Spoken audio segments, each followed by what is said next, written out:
Hello, and welcome to Handled-ish, Productivity for the Imperfect, a weekly podcast for those who want to elevate their productivity but are not looking for perfection.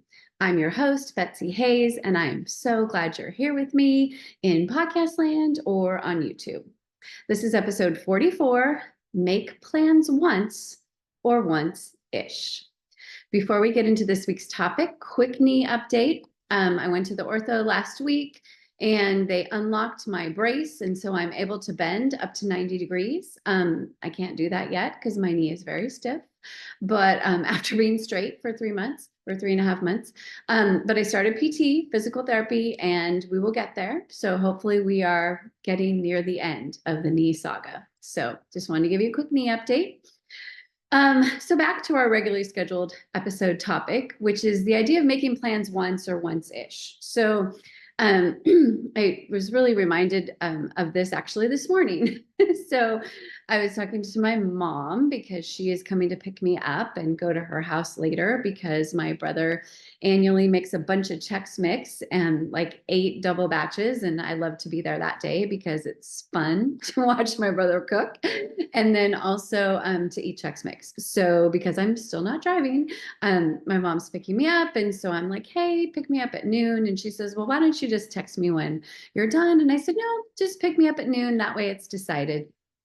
And it got me thinking about how much we do this back and forthness when we're making plans where we really don't necessarily have to, right? I have a friend coming over to help me on Saturday, put out my yard Christmas decorations. First time I'm ever doing this. I'm so excited.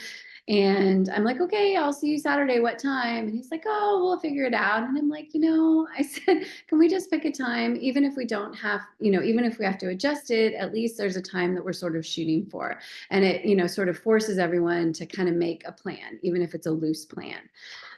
It's just something that I really try to do is when, plans are being made to lessen the back and forth, right? So, if you are trying to schedule something at work, hey, I need to get together. When do you want to get together and talk about X project?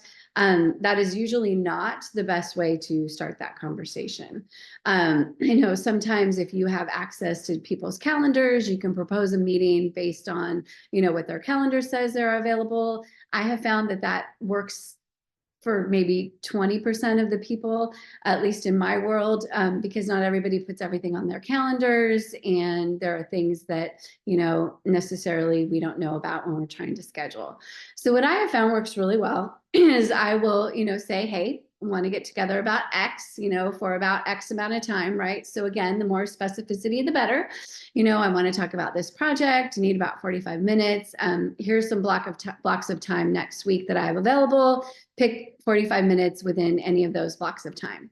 So that way, when the person responds, they're like, okay, well, Tuesday, at 1:00 works. And I'm like, great.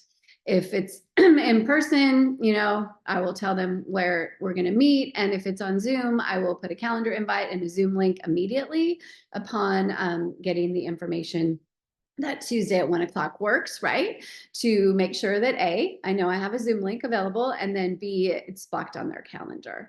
And that was literally like a back and forth, like one time, right? Here's what I need to do. Here's when I'm available. They're back to me. Here's when I'm available. The third thing is the calendar invite and the Zoom link. Boom, boom, boom. Everything is fine. Because right? And you've probably experienced this. Sometimes the setting up the meeting or setting up the lunch or whatever is like 5 or 6 different emails and it's stressful. If you do get to this back and forth, that's when you should get on the phone and say, hey, let's just talk this through because I'm tired of 400 emails. If you're talking to somebody verbally, same thing. Hey, let's get together. Cool. Let's get together this weekend. Well, hey, what day do you think would be better for you? And that way they have to think through their schedule. And this way you also know whether it's just lip service too, right? So if they're not willing to commit to a day, even not a specific time, then probably they're not going to get together with you this weekend. And then that's a clue for you to, move on and do something else. But if they are like, oh, you know what, Sunday I have X and Y, Saturday will be better. Cool. Do you have an idea of whether morning or afternoon, just so I can plan the rest of my weekend? And then if that's as far as you get, great. At least you have structure so you can plan your other things around it. Because one of the other frustrating things, right, about plans being loose is that you aren't able to make other plans around it. And for me, that ends up with me not doing, things that I might want to do because I'm waiting on plans to be confirmed. So, just again, not in an intense, stressful way, just, hey, okay, so we're going to get together on Friday. What are your thoughts? Are you thinking breakfast, lunch, before work, after work? If you can give me a time frame or a range is often really helpful. Hey, Monday morning or afternoon, cool. Can you kind of give me a range for what we're thinking about? So that way I can plan around it. Put it on you, right? You're not trying to micromanage their calendar. You're just trying to get information so you can schedule what is happening with you, right? And, it's okay to ask, hey, I'd love to just, put a time on the calendar. And then you can say, like I did to my friend for Saturday, we can adjust it if needed, but at least we have something that we're working from. And then, as you know, sometimes plans change, right? Sometimes you put 9, it ends up being 9:30. Who cares? Because it is not, something that's going to impact the whole rest of your day. So just a reminder. I know that a lot of you are probably loving this idea already. You probably have your own strategies. I'd love to hear them. But just a reminder that as much as possible, let's try to make plans once or once-ish so we don't have to go back and forth. Again, knowing that, sometimes stuff happens and we have to reschedule, but at least we're not, in limbo, which is gross. At least we are not, being restricted from making our own plans. And then it just makes everything a lot happier. It also makes the thing more likely to happen, right? Because as we know, sometimes we will say, oh yeah, I totally want to get together. Let's get together soon, blah, blah, blah. But if that conversation isn't willing to put a date or potential dates on the calendar, it's probably not something that either of you are serious about, which again is fine. And maybe it's the case where, you know what? Yeah, I would really love to have coffee with you, but you know what? It's going to have to be next month. And then you're just honest, right? And then you can, circle back at the beginning of next month, make the plan, everyone's on the same page. And again, with work things or really anything, right? Here's what I would like to do. Here is how much time I think it's going to take. Here are some blocks of time and days that it might potentially work. Boom, pick one of those, we're done.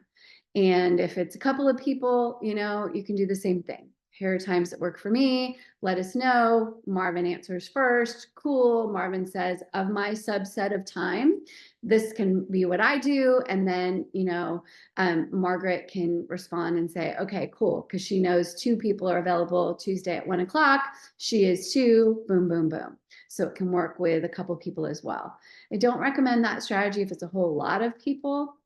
If it's a whole lot of people, asking for general availability, if you're the coordinator of said event, and then picking something that works for most people most of the time is typically the way I handle that. And then when you do get together for the first time, if it's an ongoing thing, I have an ongoing cohort that I'm coordinating. We figured out loosely, Friday afternoons at 2 are available for most people. So first one was scheduled then, and then we had a conversation like, hey, is this really a time that usually you're available? I'm going to go ahead and schedule the rest of these based on that. And that worked really well. And even though, there were occasions when a member of the cohort wasn't able to be there, at least they knew that that was what they were missing. And so, they could make a decision on, what was going to be the most important thing to them. And we didn't reschedule. We're like, you know what? We're just going to move on without you. And people need to understand, right? That if it's a group of folks and you can't make it, the whole world doesn't need to be rescheduled for you. And that means you probably need to keep your commitment and go to that meeting. So you're not, making it harder for people to get whatever it is done. This is also why regular things, right? Like book club the first Tuesday of every month, happy hour every Friday at 4:45. Oh, kind of my life. And that way, right? Let's just take the happy hour. I know 4:45 on Friday. If I choose to go, which I usually do, my friends will be there at a specific place, in a specific seat even, and it's something that we don't ever even have to talk about, right? It's something that happens every week. And those kind of things are super helpful because, again, you can build your schedule around it. And then you can also not have to worry about going back and forth with plans. So these are some strategies that I think are helpful for me, and hopefully they will be helpful for you as well. All right, let me know what you think. How do you make plans once or once-ish? And what are some of the strategies that maybe we all can try out, right? Social media at Betsy Hayes. The website, betsyahays.com, B-E-T-S-Y, letter A, H-A-Y-S.com. Rate, review, share the podcast. I'm so excited. You know, episode 44 feels like it's like a substantive situation now. Feeling pretty good about that. And look forward to talking to you next week for the next episode of Handled-ish, Productivity for the Imperfect. Until then, you know what to do. Take care. And be kind to yourself because you are doing way better than you think you are. Trust me. Take care.